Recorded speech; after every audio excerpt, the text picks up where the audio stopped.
Bueno, vamos a iniciar el programa de esta noche hablando precisamente de eso, el tema de los deportables cubanos. Le damos las buenas noches, la bienvenida aquí al programa. Por una parte, Willy Allen. Willy Allen es abogado de inmigración. Feliz año, Willy. Gracias, por acompañarnos. Camilo Loret de Mola, abogado. También felicidades y gracias por estar con nosotros esta noche aquí en A Fondo. Willy, el tema de los deportables cubanos, ¿qué ocurre con ellos con esta decisión de restablecer relaciones con La Habana, entre Washington y La Habana? A corto plazo y a mediano plazo, nada. Cuba y los Estados Unidos tienen de los acuerdos del 96, y desde el Mariel, Cuba estaba recibiendo a goticas cubanos con órdenes de deportación. La mayoría estaba en una lista famosa del Mariel, de la cual supuestamente todavía quedan como 3.000 personas en esa lista. La mayoría de ellos tienen más de 60 años y el riesgo que los deporten es mínimo. Ahora, las realidades son que en todo este tiempo ha habido más cubanos que han cometido delitos criminales serios, que incluye la mayoría son tráficos de drogas, tráficos humanos, fraudes de Medicare y casos que tienen que ver con la violencia. Entonces, cualquier persona que ha tenido una condena de más de un año de prisión o que ha estado involucrado en el tráfico de drogas es deportable. Y la mayoría de los cubanos en los últimos 20 años se daban órdenes de deportación confiados que la lotería de la deportación nunca le iba a llegar. Los Estados Unidos ha deportado. ¿Cómo es el proceso? Ahora, ¿cómo era ese juicio? ¿Cuáles de esos deportables se regresaban a Cuba y cuáles no? ¿Cómo era el juicio? El proceso. Vamos a decir que tú has cometido un delito criminal y te tienes una orden de deportación, un papel que te ordena tu deportación a Cuba. En la mayoría de los casos, si estabas preso, te podían guardar en una prisión de migración por 90 días o más. Durante esos 90 días, el gobierno americano enviaba tu nombre a la sección de intereses de Cuba en Washington. Si en la sección de intereses te seleccionaba, te deportaban para Cuba. Entonces, el gobierno americano, desde los años 80 y después del 96, con una regularidad irregular, mandan nombres de cubanos con órdenes de deportación a la sección de intereses. La sección de intereses selecciona algunos. Puede ser 1, 2, 4 o 5. Son devueltos a Cuba en un avión de los Marshalls. Usualmente, los vuelos nunca llevan menos de 5 y nunca llevan más de 10.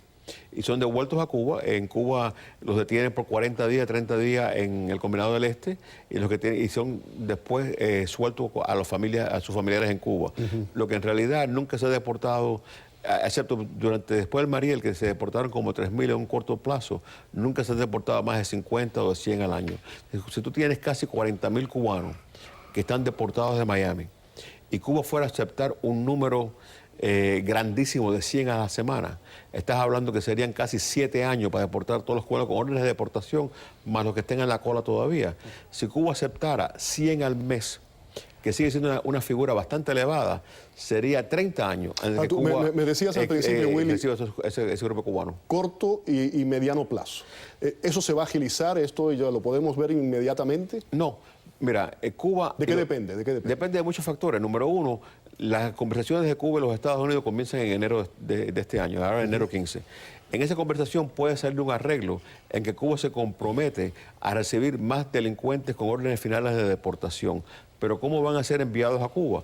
Bueno, primero, vamos a estar claros, Cuba, y Camilo lo sabe mejor que yo, cuando tú llegas a Cuba y te ponen en libertad en La Habana, tú no puedes alquilar un hotel, irte a comprarte el Granma, buscar en la parte de atrás del Granma apartamentos para alquilar o casas en la venta, porque no existen. Entonces, cuando a Cuba le deportan a una persona, Cuba tiene que ver a dónde va a ser ubicado, a dónde va a vivir, con quién va a vivir, a dónde va a trabajar, cómo lo van a poner en algún sector donde pueda estar bajo cierto control en Cuba. Entonces, cuando tú miras lo que requiere ese control y ese tipo de actividad, te das cuenta que en un futuro cercano y mediano van a deportar a ningún grupo de cubanos hacia la isla. ¿Quién debe estar preocupado? Bueno, en realidad, quien debe estar preocupado es el cubano que está en la cárcel hoy, el que está preso por tráfico de droga, el que está preso por tráfico humano, el que está preso por fraude al Medicare. ¿Por qué? Porque muchas de esas personas llevan poco tiempo en los Estados Unidos. Claro. Muchas de esas personas tienen sus familias enteras en Cuba. Entonces, esas personas van a ser más fácil repatriar hacia Cuba. Pero Cuba nunca va a aceptar un número muy elevado porque no pueden tomarnos a la sociedad cubana y incorporarnos a la sociedad cubana. Muchos de ellos no pueden ni dónde van a vivir. Lo que no quita que haya un terror generalizado en estos momentos. Claro. Porque si alguien no le crea manchas de corte político al gobierno de Cuba, recibirlo de regreso, es precisamente a estos deportados por causas comunes.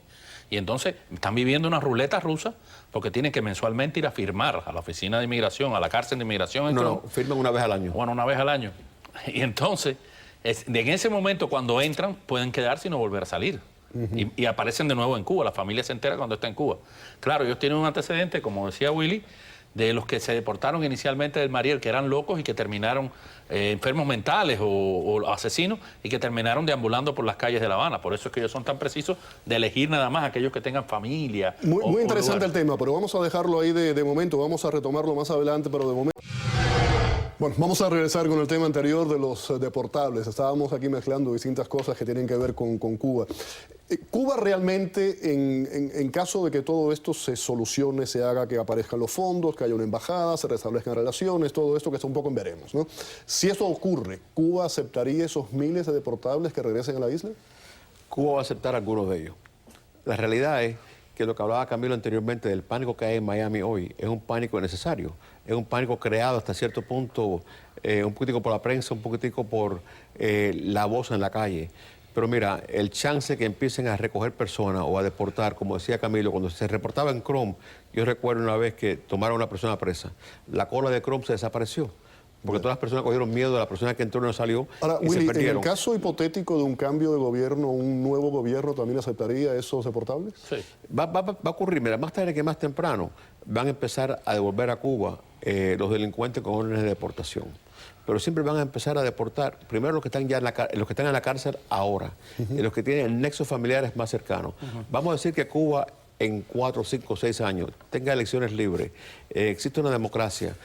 Parte de esa democracia va a ser que empiece a aceptar a más delincuentes deportados. Pero estamos hablando de 5, 6, 7 años. Van a continuar el número de personas creciendo con órdenes de deportación, simplemente por los delitos que se han cometido en los Estados Unidos y las personas que están esperando cárcel. Hay como unos 2.000 en proceso. Puedo decir una frase, si regresan con dólares, si los dejan entrar. Si el gobierno de los Estados Unidos le da 5.000 pesos por cada uno que reciba, y el gobierno americano les va a dar entre 5.000 y 10.000 dólares por cada persona, porque es lo que ha hecho en otros países y lo ha hecho con Haití. Sí. Pero otra vez, seguimos al tema de cuántos van a regresar. Si hay 40.000 y Cuba acepta 100 al mes, que es un número bastante elevado, estamos hablando de casi 30 años para recibir lo que existen hoy. Sí logra. Entonces, no hay que no nos preocuparse. asume la sociedad. Hay miles de personas deambulando por la calle sin casa, sin manera de mantenerse. Esto lo quería es incrementar ese grupo. Gracias, Camilo. Gracias, Willy, por haber estado aquí en el programa.